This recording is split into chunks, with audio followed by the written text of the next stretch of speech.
Fala pessoal, sejam bem-vindos mais uma vez ao nosso canal. Voltamos trazendo informações. Pessoal, já vou pedindo para vocês aqui colocar aqui nos comentários de qual cidade que você está falando. Já vou te desejando aí um excelente dia, que Deus possa abençoar sua vida grandemente. Pessoal, muitas notícias acabaram de sair, prisões aí, muita coisa envolvida no caso Felipe Martins, e eu vou mostrar para vocês em detalhes aqui no canal todas as revelações, as reviravoltas deste caso e de outros casos também que acabaram de sair. Pessoal, já vou pedindo para você que não é inscrito no canal, se inscreva aqui no canal, é só clicar aqui no botão em vermelho, inscrever-se, clicou, já está inscrito no canal e clica no sininho também para receber as notificações. Peço também para você já ir deixando o seu like, pessoal. Deixe esse like no vídeo para ajudar a fortalecer a nossa família patriota. E compartilhe esse vídeo ao máximo de pessoas. Pessoal, muita informação, bomba atrás de bomba, a cobra fumou, pessoal. Sem enrolação, bora pro vídeo. Deixa eu trazer uma outra informação. A seccional da Ordem dos Advogados do Brasil em Goiás saiu em defesa do advogado Paulo Faria, que atua no caso do ex-deputado Daniel Silveira. De acordo com a OAB goiana, a seccional entendeu ser competente para analisar a solicitação de providências feita por Faria, porque o advogado atua profissionalmente naquele estado. Na semana passada, o ministro Alexandre de Moraes acolheu um pedido do Procurador-Geral da República, Paulo Gonet, para obrigar Faria a se retratar de declarações numa ação movida no caso de Silveira. A OAB Goiás observou que Faria possui inviolabilidade da advocacia por seus atos e manifestações feitas no exercício da profissão, não caracterizando crime ou qualquer ato ilícito ou crítica, ainda que dura ou firme. Ainda conforme a ordem, Faria está tendo sua liberdade de atuação violada, sendo necessária a intervenção da Procuradoria Nacional de Prerrogativas do Conselho Federal da OAB. Ana, quero ouvi-la em relação a essa medida, né, essa iniciativa da seccional da Ordem dos Advogados do Brasil de Goiás, em defesa do advogado Paulo Faria, que representa o ex-deputado Daniel Silveira. Agora você vê, no caso que vocês estavam comentando, era a OAB do Rio Grande do Sul. Agora é a OAB de Goiás. E onde está a mãe das OABs? A OAB, que precisa descer do palanque político e proteger a Constituição, doa a quem doer, e proteger o direito, amplo direito de defesa de qualquer cidadão e o direito dos seus advogados de ter acesso aos autos. Onde está a OAB? É a OAB aqui, Rio Grande do Sul, OAB Minas Gerais, OAB Goiás, mas não temos a OAB como a instituição federal dizendo: chega, isso aqui passou de todos os limites. Vocês estavam falando do outro caso, né, que não tem denúncia, e que a OAB do Rio Grande do Sul exatamente acionou a seção de direitos humanos. Eu, claro, corri nas redes sociais do nosso ministro dos Direitos Humanos e Cidadania, porque nós temos um ministro. O nosso dinheiro do pagador de impostos paga uma pessoa para ser elevado à categoria de ministro dos Direitos Humanos e Cidadania. E diante de uma atrocidade dessa, eu falei, bom, o ministro dos Direitos Humanos, o Silva Almeida, ele vai falar alguma coisa sobre isso, porque nós estamos falando de uma violação clara dos direitos humanos. E não achei nada. Eu achei um vídeo dele falando sobre aborto, dele se negando a receber um feto do senador Girão, ali numa sessão. Eu vi ele falando mal das famílias que não querem vacinar as crianças contra a Covid-19, porque ainda é uma vacina experimental e muitos médicos defendem que crianças saudáveis não precisam dessa vacina. Eu vi vídeo dele falando de armas. não vi vídeo algum dele falando dos presos inocentes do 8 de janeiro. Não vi na época também vídeo dele falando do Clériston da Cunha, que morreu sem sequer ter sido julgado, mesmo com um pedido da PGR de soltura sendo totalmente ignorado. Então, nós estávamos falando dos 11 milhões da pasta lá, né, da ministra indígena. Depois a gente vai ter que procurar saber quanto do nosso dinheiro sustenta um ministério desse, Ministério dos Direitos Humanos e Cidadania, que não faz absolutamente nada contra os direitos, a favor dos direitos humanos, protegendo os direitos humanos. É outro ministério, outra pasta de puro palanque político e ativista. Eu vou fazer essa pesquisa, amanhã eu volto com esse número. Quanto nós estamos pagando para esse ministro apenas militar ser um ativista dessa agenda nefasta da extrema esquerda, que é o espectro ao qual ele pertence. Augusto, quer complementar? Só complementar o seguinte, você se referiu à OAB, né? Nacional. Estão tramando a reeleição do tal Beto Simonetti. Beto Simonetti, que é o presidente atual. Não sei se vocês sabem, mas a eleição do presidente da OAB é indireta.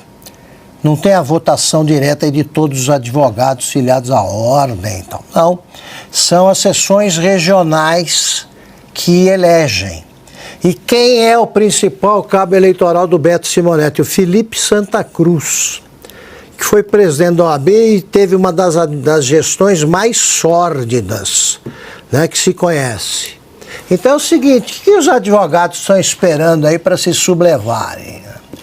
Eles não sabem o que é que está acontecendo com o que já foi uma entidade minimamente respeitável.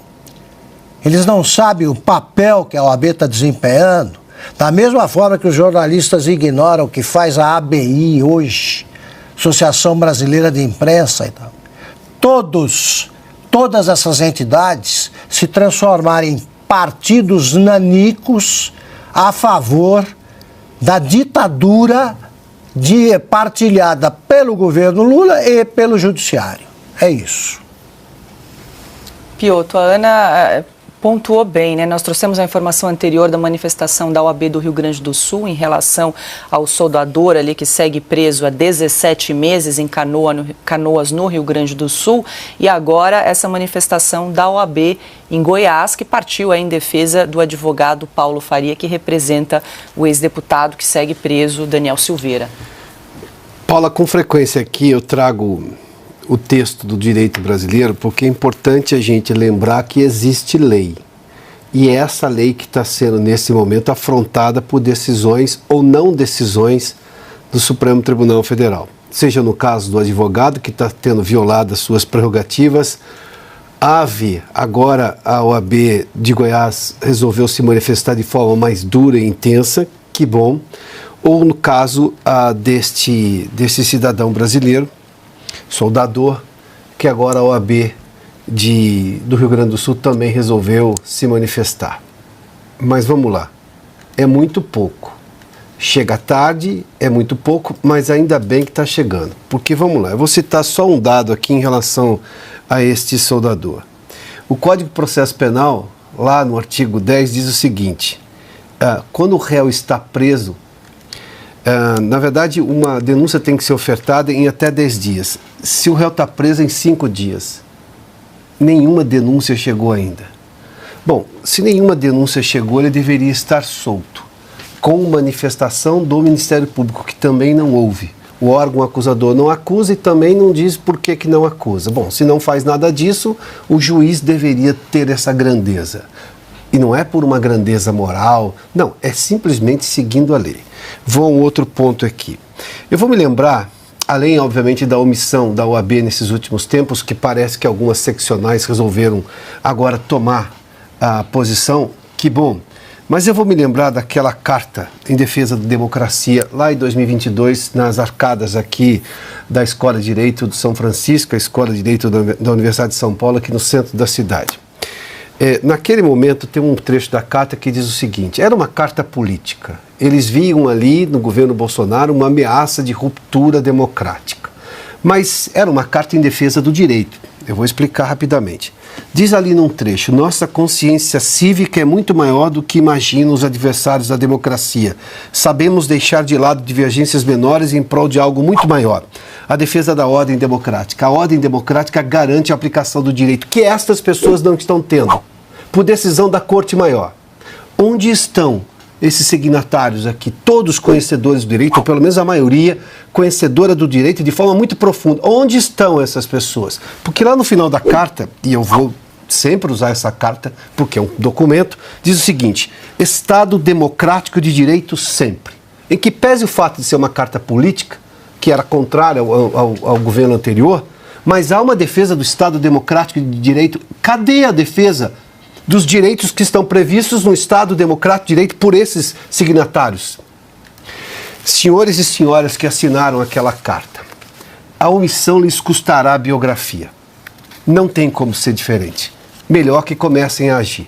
No mínimo, pela própria biografia. Se não o fizerem, já não posso contar nem sequer com o passado que um dia tiveram, muito menos o futuro. Está na hora de simplesmente defender a lei, e não estamos pedindo nada além da lei. É por isso que eu cito coisas que estão na lei, que obviamente os senhores e senhoras conhecem. Agora é o momento de uma nova carta, agora é o momento de se reunir para uma anistia, defendendo minimamente o básico previsto na lei brasileira. Agora, nossa pauta é economia. O presidente Lula afirmou hoje que fará uma reunião com auxiliares para buscar uma solução contra as altas do dólar frente ao real. Em viagem pela Bahia, o presidente voltou a rejeitar a ideia de que a subida da moeda americana nos últimos dias tenha relação com as falas dele durante entrevistas. Obviamente que me preocupa essa subida do dólar, é uma especulação. Há um jogo de interesse especulativo contra o real nesse país. E eu tenho conversado com as pessoas do que a gente vai fazer para tomar. Eu estou voltando quarta-feira, vou ter uma reunião, porque não é normal o que está acontecendo. Não é normal. Alguém pode falar que o Meirelles não teve autonomia? Ele ficou 8 anos do meu mandato. E se dependesse de mim, ele ficaria com a Dilma também. Não sairia, não. O Fernando Henrique Cardoso trocou 3 presidentes de Banco Central. E é normal. O que é normal é o Lula trocar. É o Lula querer indicar alguém.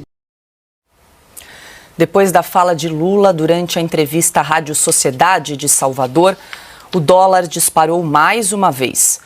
Pela manhã, pouco depois da entrevista de Lula, a moeda americana chegou a ser cotada a R$ 5,70, o maior valor desde janeiro de 2022. O dólar à vista encerrou o dia com alta de 0,20% a R$ 5,66. O ministro da Fazenda, Fernando Haddad, disse que a disparada do dólar frente ao real aconteceu por conta da falta de comunicação dentro do governo. Abro aspas aqui para o ministro da Fazenda. Apesar da desvalorização ter acontecido no mundo todo, de uma maneira geral, aqui aconteceu uma coisa que foi maior do que nos nossos pares. Atribuí isso a muito ruído. Eu já falei isso no Conselhão. Precisamos comunicar melhor os resultados econômicos que o país está atingindo. Fecho aspas para Fernando Haddad. Adalberto Piotto, quero ouvi-lo. Falamos aqui também. O real foi a 5ª moeda que mais se desvalorizou no mundo em relação ao dólar neste ano de 2024. Acompanhamos um trecho aí da declaração do presidente Lula, agora atribuindo a um ataque especulativo do real essa subida do dólar, e a Fernando Haddad admitindo aí, confessando que é um ruído, é um problema na comunicação do governo e que isso obviamente impacta na alta, na disparada da moeda americana. O nome do ruído chama-se Luiz Inácio Lula da Silva, o chefe do Haddad. É simples assim. O ruído Lula, que hoje é um negacionista econômico, negacionista fiscal, negacionista da legislação que garante, porque foi aprovado no Congresso Nacional, a autonomia do Banco Central, um negacionista monetário que está colocando todo um trabalho de hoje mais de 30 anos da história do real.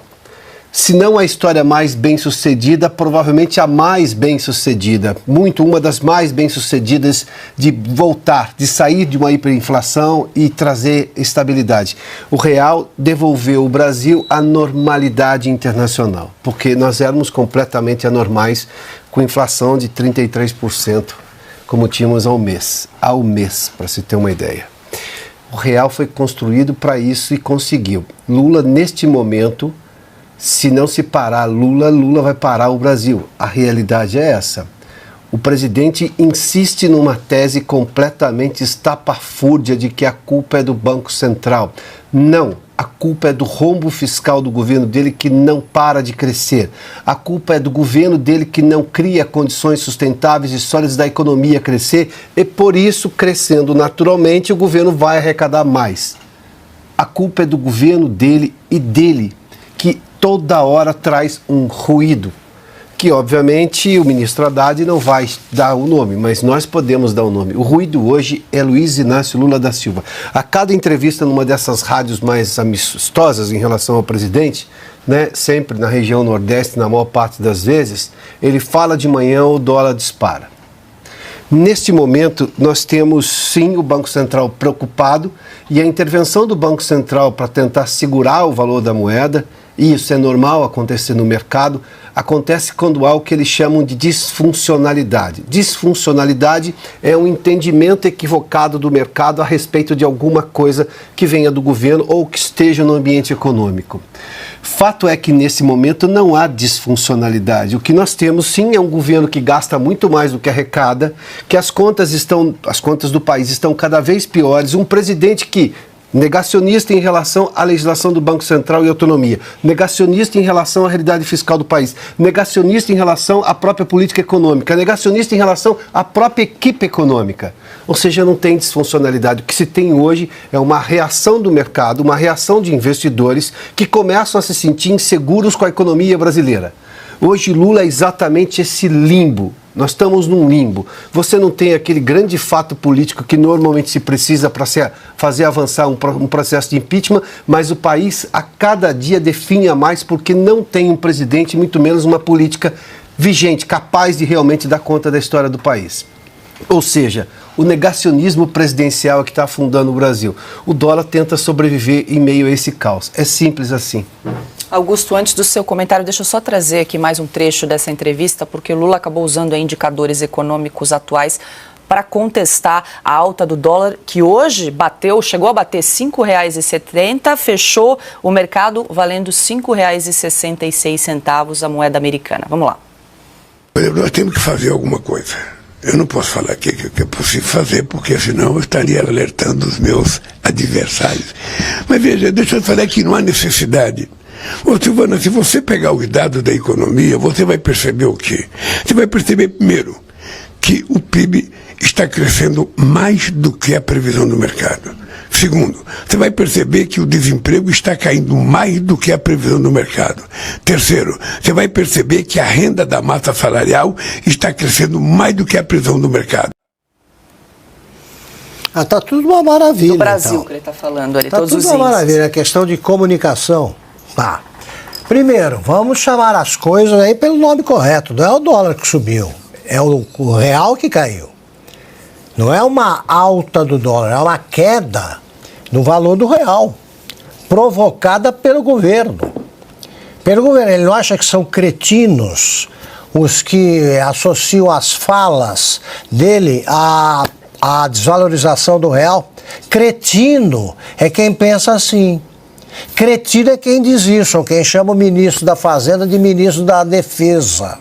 Ele não sabe sequer o que faz o Haddad, porque são dois que não entendem nada de economia. Cada vez que ele fala bobagem e continua falando, ele contribui para que o mercado todo se sinta inseguro. É claro, ele só fala, tá aí, ele acha que o Brasil vai bem. Ele apresenta esses números, ele não vê, por exemplo, que se diminui o número de desempregados ou empregados é medido aí pela procura de emprego, né? Pessoas procurando emprego que são desempregados. E as que desistiram? E não são poucas. E as que optaram por alguma atividade informal, porque não tem chance. O governo só emprega e emprega bastante quem tem a carteirinha de filiado ao PT. É isso que ele está fazendo com os empregos que o Bolsonaro tinha fechado, por desnecessários.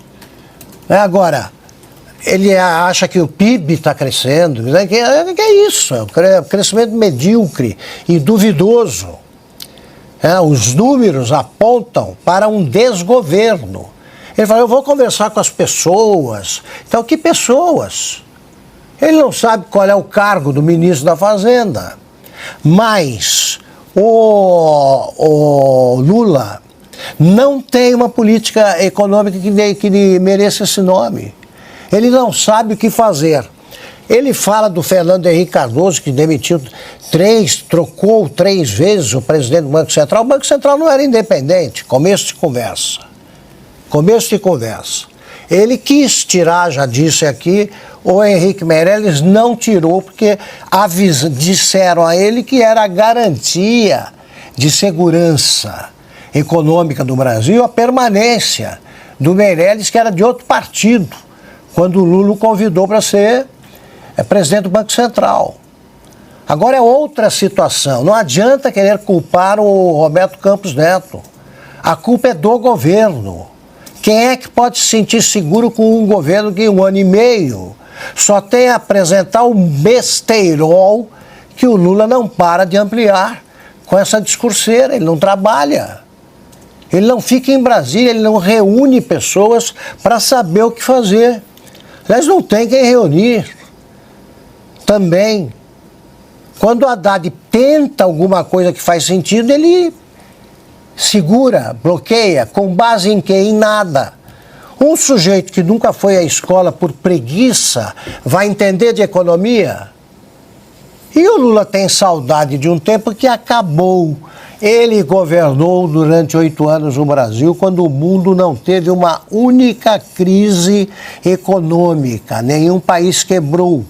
Durante os 8 anos do Fernando Henrique, 3 países quebraram, com consequência, com repercussão na economia mundial. Ele nem sabe disso. E continua também fingindo que não entende que o sujeito que está no Bolsa Família não procura emprego. E ele acha que quem está no Bolsa Família está empregado. É isso. Com um presidente assim, ou a gente pressiona para que apareça alguém com juízo, o que é raro no PT, ou vão afundar o Brasil. De novo.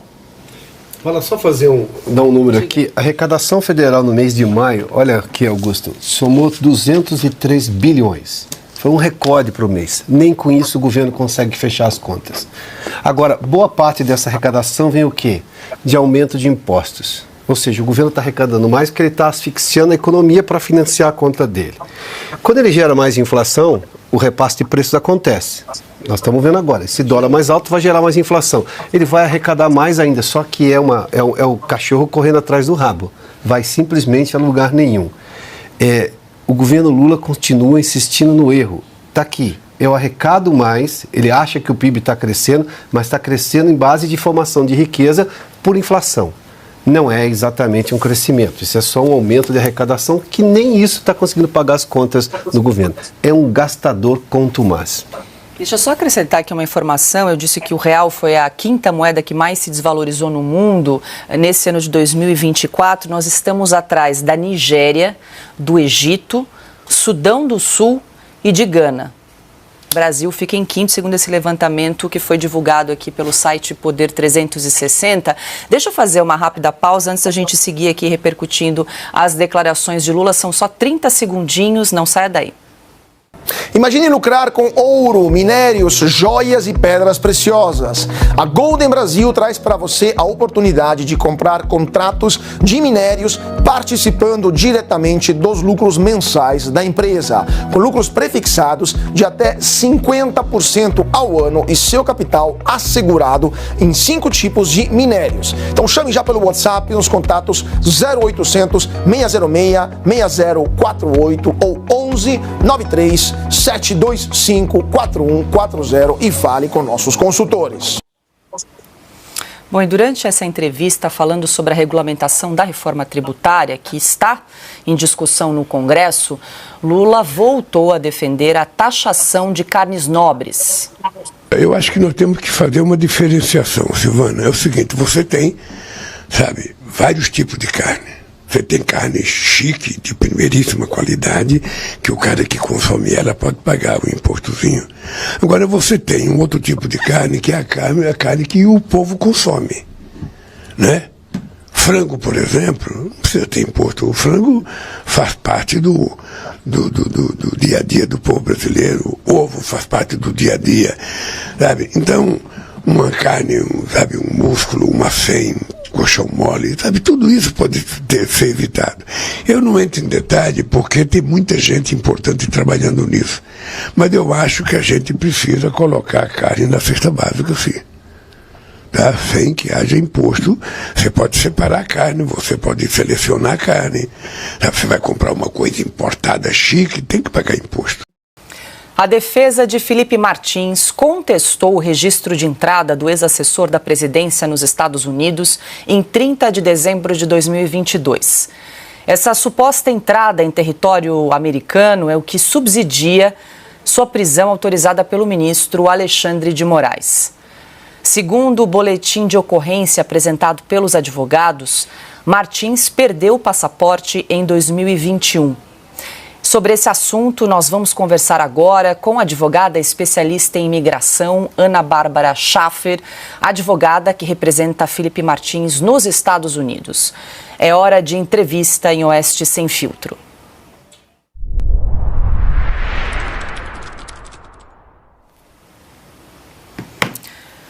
Doutora Bárbara, muito bem-vinda aqui em Oeste Sem Filtro. Obrigada pela entrevista. Muito prazer, Paula, estar aqui com vocês. Obrigada pela oportunidade de a gente estar expondo aí o que vem ocorrendo aqui sobre a questão do Felipe Martins. Exatamente. Doutora Bárbara, ontem nós repercutimos aqui no programa, inclusive, um artigo que foi publicado no Wall Street Journal pela colunista Mary O'Grady. E ela trouxe um fato que, pelo menos para a gente aqui no Brasil, é um fato relativamente novo, se tratando da história de Felipe Martins. A colunista disse que conversou com a senhora e parece que a senhora já está há algum tempo percebendo uma certa inconsistência no formulário I-94 de Felipe Martins, que é um documento necessário para a entrada de viajantes nos Estados Unidos. Parece que tem informações conflitantes em relação ao aeroporto de Orlando, em relação ao aeroporto de Nova York. Eu gostaria que a senhora rapidamente explicasse essa inconsistência que a senhora observou aí nessa documentação de Felipe Martins. Claro, antes de mais nada, só para uma rápida explicação, o que é esse I-94? Esse I-94 ele é um documento que mostra que pode ser judicialmente utilizado para mostrar a entrada de alguém nos Estados Unidos, diferente do Travel History.